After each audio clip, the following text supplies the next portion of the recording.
Hello friends, welcome back to today's new video. तो आज की वीडियो में आपको बताने वाला हूँ हिस्ट्री एंड पॉलिटिकल साइंस का क्वेश्चन पेपर, जो आप मतलब उसका पैटर्न मत फॉलो कीजिए, क्योंकि हमारा जो है 60 मार्क्स का पेपर था, आपके टाइम पे 40 मार्क्स का है, इसलिए आप पैटर्न मत फॉलो कीजिए। बस आप क्वेश्चंस देखिए किस टाइप के क्वेश्चंस आपको पूछ सकते हैं आपके एग्जाम में।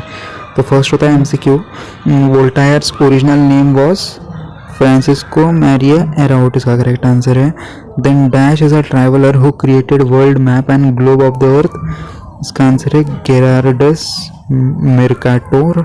हिस्ट्री में ज़्यादा कुछ नहीं होता, आपको बस नाम याद रखने हैं, साल याद रखने हैं और किसने क्या काम किया, बस उतना याद रखना है, आपको पूरा पेपर बहुत ईजी जाएगा। Then dash was a movie made by Prabhat company 1944, इसका आंसर है Ram Shastri. Then people of dash tribal community practice the art of Pingul, Thakur है इसका correct answer, people of Thakur का ट्राइबल कम्युनिटी। देन होता है आपका identify the incorrect pair and rewrite the correct one. यहाँ पे आपको कुछ 4 पेयर्स दिए होते हैं, उसमें से आपको गलत पहचानना है और उसे करेक्ट करके लिखना है। आप इसे पॉज कीजिए और सॉल्व कीजिए, ठीक है, क्योंकि इस टाइप के क्वेश्चन ही आपको बोर्ड में पूछे जाते हैं। कर दिया सॉल्व। अभी नेक्स्ट क्वेश्चन है। नेक्स्ट होता है आपका कंसेप्ट मैप, आपको पूरा करना होता है। कंसेप्ट मैप में आपको ये देखिए किस टाइप के क्वेश्चन पूछ सकते हैं। World natural heritage sites in India, national parks के नाम यहाँ पे नाम लिखना है आपको। फिर म्यूजियम पूछा गया है और उसकी लोकेशन पूछी गई है, कौन सा म्यूजियम कहाँ पे है वो पूछा गया है। फिर नेक्स्ट है 9 modes of रसाज of Indian performing arts, रसाज 9 रसाज है ना, वो उसके ऊपर भी आपको क्वेश्चन पूछ सकते हैं। यहाँ पे 9 रसाज पूछे, आपको 4 पूछेंगे, ठीक है, बोर्ड में 4 पूछेंगे, यहाँ पे 9 पूछे गए हैं, तो आपको 9 भी पता होना चाहिए, सारे 9 पता होने चाहिए आपको। देन राइट शॉर्ट नोट्स में आपको पूछ सकते हैं नीड ऑफ मास मीडिया, या फिर ताराबाई शिंदे संबंधिया कोश। यहाँ पे मतलब मैं आपको ऐसा नहीं बता रहा हूँ कि आपको यही क्वेश्चंस पूछेंगे, आपको डिफरेंट क्वेश्चन, अलग क्वेश्चन भी पूछ सकते हैं, आप बस इसकी प्रैक्टिस कीजिए। फिर नेक्स्ट है एक गिव रीज़न है। नेक्स्ट आपको यहाँ पे गिव रीज़न मतलब सॉल्व करने होते हैं। आप क्वेश्चन पढ़िए, इसके आंसर्स ढूंढिए और प्रैक्टिस कीजिए। अगर आपको किसका आंसर मिलता नहीं है तो आप मुझे कमेंट में बता दीजिए, मैं आंसर आपको दे दूंगा, नो प्रॉब्लम। फिर होता है आपका पैसेज सॉल्व कीजिए।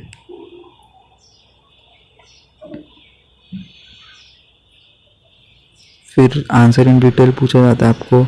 आंसर इन डिटेल में आपको डिफरेंस पूछा जाता है ज़्यादा तो, और पिक्चर दे सकते हैं आपको, उसके बारे में पूछ सकते हैं कि किसका पिक्चर है, उसने क्या काम किया है, ऐसा भी पूछ सकते हैं, ठीक है।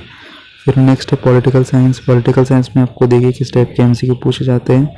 Total number of members in Lok Sabha are, I think इसका आंसर 543 है, बाकी क्या आप सॉल्व कीजिए।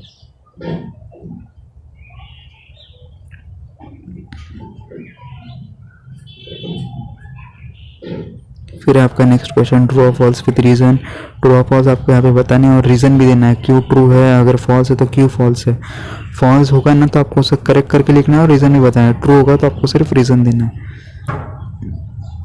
फिर एक्सप्लेन द कंसेप्ट, यानी कि इसके बारे में थोड़ा बहुत लिखना है आपको।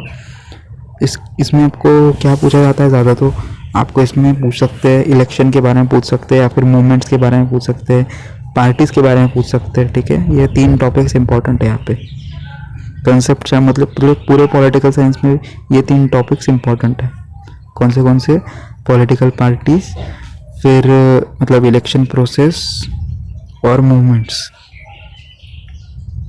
यहाँ पे पूछा गया है कि नेशनल पार्टी मतलब कुछ पार्टीज दी है, उनको कब एस्टेब्लिश हुए और उनके कुछ ऑब्जेक्टिव्स आपको लिखने हैं। फिर है सोशल रिफॉर्मर्स, ये आपको पेज नंबर 94 पे मिल जाएगा। फिर है types of election, general elections, mid term elections. फिर एक्सप्लेन इन ब्रीफ आपको पूछ सकते हैं explain the nature of farmers movement in India, then which things are required for the success of democracy in India. या फिर वही question का आपको किस टाइप से पूछ सकते हैं, which step should be taken to make a democracy successful. फिर नेक्स्ट क्वेश्चन है what is meant by establishment of social justice and the equality. ठीक है, आप इस क्वेश्चन पेपर की प्रैक्टिस कीजिए, क्योंकि जितना आप प्रैक्टिस करोगे आपका बोर्ड का पेपर उतना ही अच्छा जाएगा।